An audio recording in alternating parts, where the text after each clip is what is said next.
This is going to be a pretty tough troop for me because this is the first time I've been back to Holtz Hospital since my son passed away.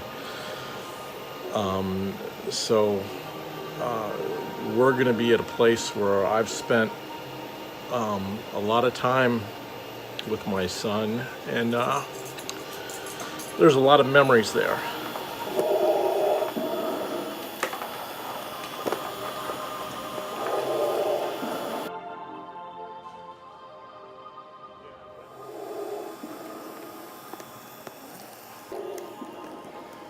The 501st Legion visit hospitals all over the world cheering up sick kids.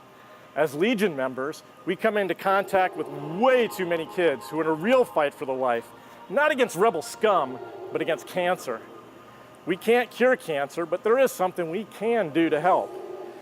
I'm Andrew McClary, and I joined the Legion after seeing them visit my son in the hospital when he was in a fight with cancer. I sat on this very bench every day for a year, having my morning coffee and updating my friends and family while he was in the clinic. My son Nicholas was diagnosed with a rare bone cancer called Ewing sarcoma at the age of 16.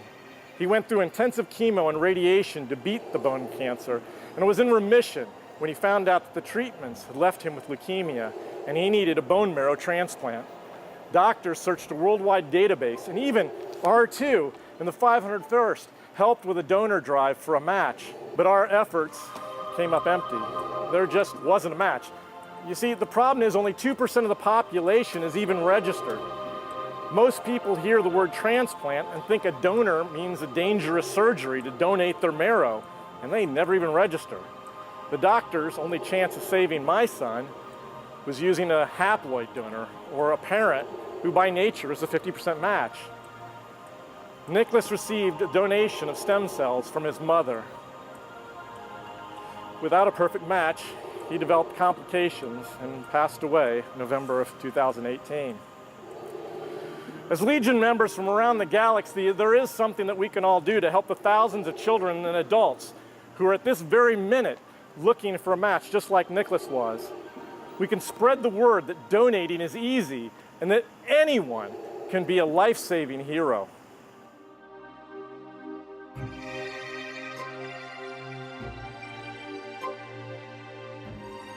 Nicholas was not alone in his need for a bone marrow transplant.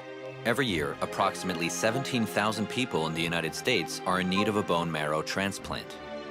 Leukemia, which is cured by a bone marrow transplant, is one of the most common cancers to strike children.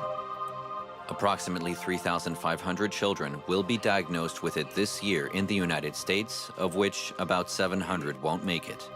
But a bone marrow transplant is also needed to cure lymphomas, aplastic anemia, immune deficiency disorders, and some solid tumor cancers, so the numbers of those in need increases. Unlike blood, which has 4 basic types, bone marrow has 10 different markers.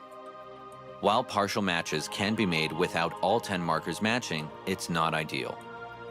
Only 30% of patients who need a transplant will find a donor in their family.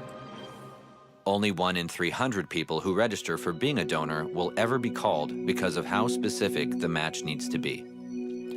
Unfortunately, race and heritage play a big part in the likelihood of finding a good match. Only 25% of the time can an African American child find a donor. Only 40% of the time can an Asian child find a donor. Only 45% of the time can a Hispanic child find a donor. And only 75% of the time can a Caucasian child find a donor. For mixed-race children, the percentage goes way, way below that.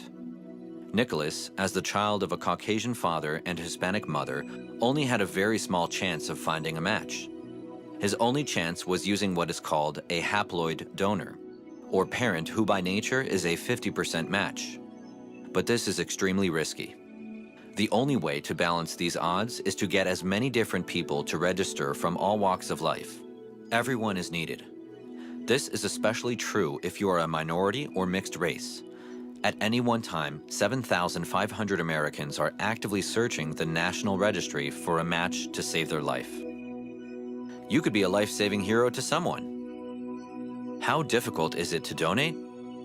Unlike other organ transplants, donating for a bone marrow transplant doesn't take anything away from you that you won't grow back. Bone marrow is a liquid blood-like substance that grows in the spongy part of the inside of your bones. Only a small amount of your marrow is needed. If you are called upon to be a hero, the procedure is very safe and only takes a few hours. Afterward, you can go home, and other than feeling a bit tired and possibly sore, you're fine to continue on with your life. Within a few weeks, the marrow that was removed will grow back completely. More than 35,000 people have donated marrow to strangers without a single donor complication. Nicholas couldn't find a perfect match. The doctors had to risk using his mother's bone marrow, which increased the likelihood of a deadly reaction called graft versus host disease, or GVHD. Despite beating cancer and being in the home stretch, getting perfect scores in math and science on his ACTs, and being accepted to Embry-Riddle to study engineering, he became a victim of GVHD and passed away.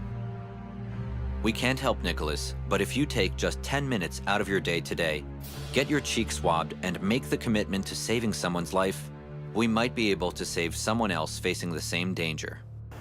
For more information on how you can help, visit the website on your screen, sign up today, and you can become a hero.